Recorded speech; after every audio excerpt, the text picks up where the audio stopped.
তাকে এক ধরনের ঘুঘু দেখা যায়, ওইটা হচ্ছে পুনে, ওইটা ফুলের পরাগ নিয়ে আসে। মৌমাছি কখনো চাকে পায়খানা করে না, কোনোভাবেই না। এটাই যে আমরা দুদিন আটকে রাখা হয় না, ওইটার থেকে যেদিনকে নিয়ে আসবো, মানে এইটার থেকে যেদিন উঠবো সন্ধ্যায় প্যাকিং করবো, পরের দিন ওই জায়গায় ওই প্যাকিংটা খুলবো, মানে এই যে আজকে যেরকম খুলতেছি। মাছি তো ছাড়া হয় প্রায় 7-8-10 ঘন্টা পরে, তারপরেও ওরা চাকে কোনো পায়খানা করে। এটা ওরা বাইরে ইয়ে করে।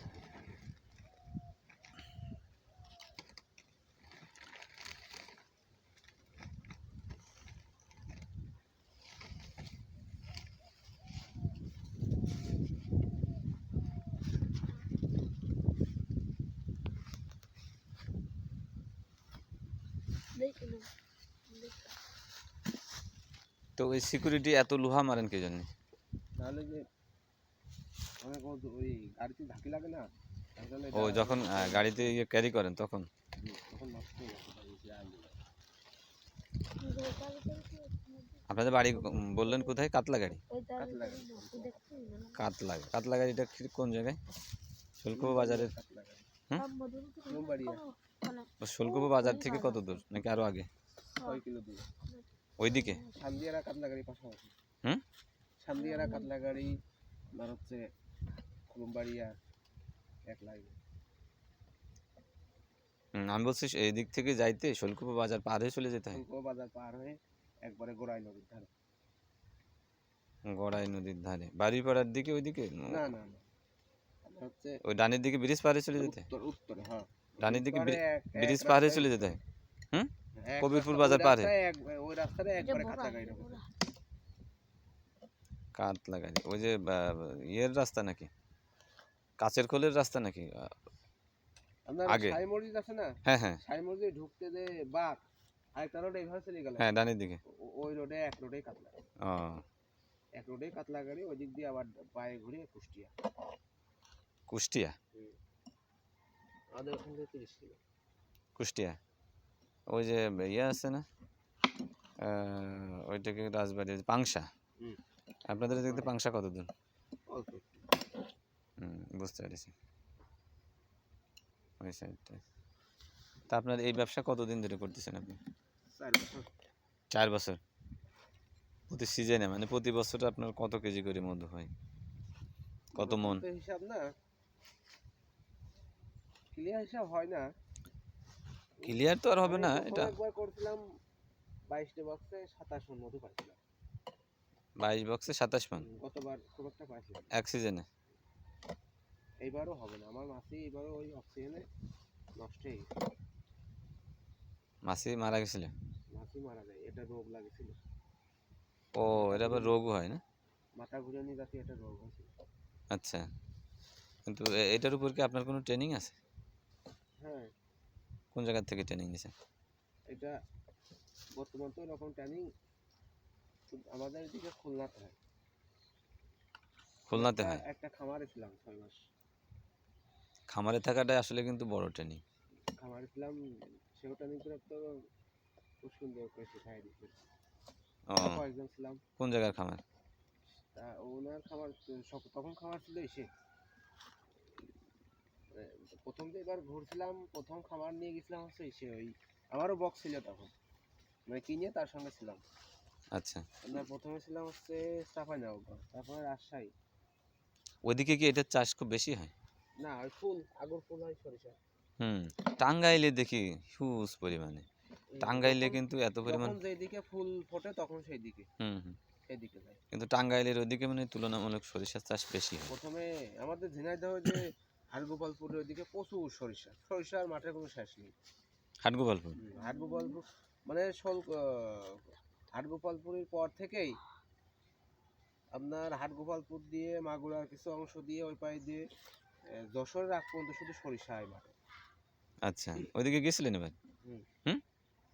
দ্বিতীয় ছিলাম হাটগোপালপুরের ওইদিকে? হাটগোপালপুরের পরেই। ওইটা ভেঙে দেওয়া লাগে? এইগুলো বাড়তি করে ফেল,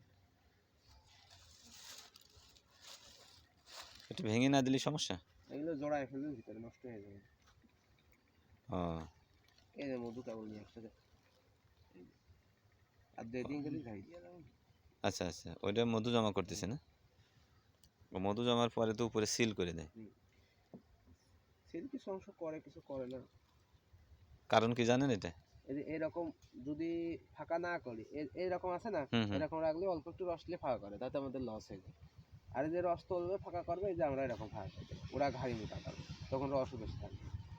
আর একটু বেশি ফাঁকা করে দিলে? প্রয়োজন মতো ছাড়া করা যায় না। না, যদি আপনি যে এইটা করছেন, তো ওইটার মতো করে যদি ফাঁকা করে দেন, না, না, তাহলে কি সমস্যা? এই যে এটা রাখবে, হ্যাঁ, এই যে এটা রাখবে, কোনটা? এই যে ও আরে হ্যাঁ, এই যে এটা আচ্ছা পুরুষ মাছের আল নেই, কামড়ায় না ওরা। আচ্ছা, রানী মাছও কামড়ায় না, কিন্তু এই যে এইগুলো ওইটা হচ্ছে রানী। এই যে এটা হুম। সবজি কি কি আছে? তো একটা খাঁচার ভিতরে রানী থাকে কতগুলো? আচ্ছা না, একটাই? একটা খাঁচা, একটাই। এই রানী চলে যায় না সহজে, না? না। হুম।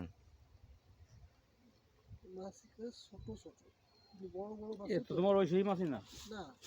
এটা বিদেশি মাছ। এ হলো খাঁচায় চাষ করার জন্য এই মাছ, এটা আছে 6,000 ভালো। টাকা, এই যে 6টার দাম 6,000 টাকা। কারণ কি এটার এত দাম কেন? মাছে কিনে নিয়ে আসা লাগে, এই মাছ তো কোথাও পাবেন না। ও আচ্ছা। আমাদের যার থেকে একটা মাছও হারাবে না, যে মারা যাবে শুধু সেই মাছই। যে সময় গাছে ওঠে, গাছে উঠলে আমরা নামাই নিয়ে আসি। নামাই নিয়ে আসেন? গাছে উঠলে নামাই নিয়ে আসার সিস্টেম কি? গাছে কি বলে চাক বাঁধে? হ্যাঁ? চাক বাঁধে না, এমনি উড়িয়ে যায়, বসে। হ্যাঁ, বসতে পারে, রানী না গেলে তো আর চাক বাঁধবে না। রানেও যায়, রানী চলে যায়। রানেও যায়, বিদায় তো ওরা যায়। হুম হুম। তো তখন ওইগুলো আপনারা আবার নিয়ে চলে আসেন? যে একটা ফ্রেম থেকে মাছে ঝাড়িয়ে হুম। বাসা করে বাজিয়ে দিলে ওইটাই উঠে পড়ে, উঠলে আবার নিয়ে এসে বক্সে দিয়ে দিই। আচ্ছা ওই যে যে জায়গাটা ওড়ে, ওই জায়গাটা একটা বক্স নিয়ে যেতে হয়। আচ্ছা আচ্ছা। না, এগুলোর ইয়ের দরকার আছে, ট্রেনিং না হলে, প্রশিক্ষণ না হলে। ট্রেনিং, ট্রেড লাইসেন্স, তারপরে আপনার যে ওটা কি আপনাদের কি ট্রেড লাইসেন্স আছে? ট্রেড লাইসেন্স, ওটা কি তারপর আপনার যে জন্মস্মৃতি বানাইছে না ওনারা? ওখানে বেসিক থেকে লাইসেন্স দেওয়া। বিসিক? তাহলে তো হবে না, সকলই করতে হবে। কোন জায়গার বিসিক এটা? কুষ্টিয়া? এটা যে কোনো জেলা থেকে করা যায়। প্রত্যেক জেলায় কি বিসিক আছে নাকি? হ্যাঁ? একটা জেলা থেকে আছে? ও, আমাদের ঝিনাইদহ। ঝিনাইদহ বিসিক? যে কোনো থেকে করা যায়, কিন্তু এখন কি সব জেলাতে হয়ে গেছে, তো এই জন্য দেখা যাচ্ছে এক জেলায় গেলে বলবেন যে তুমি তোমার জেলায় করো গা, তোমার সুযোগ সুবিধা মানে এত অনুদান আসে অনেক কিছু। নিজ জেলায় করতে আপনারা কি অনুদান পান কিছু? ওই যে বক্স দিচ্ছে, আরো অনেক বক্স আছে, এই প্লাস্টিক বক্স 8-10টা মতো আছে, কিন্তু এই প্লাস্টিক বক্স আমাদের দেশে আবহাওয়া হয় না। ও, আমাদের দেশে কি একটু কম হয়, কাঠেরটাই? এই জন্য নিয়ে আসে সবাই ফেলা রাখে। ওই যে ওইটা দিলেন না? মাছি বাইরে থাইলে কি? নেট, হ্যাঁ? মাছি বাইরে থাইলে কি? নেট আর ও ঢুকিয়ে দেবে। কোন দিয়ে ঢুকছি? সাইড দিয়ে জায়গা রয়েছে। ও, ঢোকার বেরোনোর জায়গা না থাকলে আপনার মধু, ফুলের থেকে মধু নিয়ে এসে কিভাবে ঠিক পাই। ঢুকবে?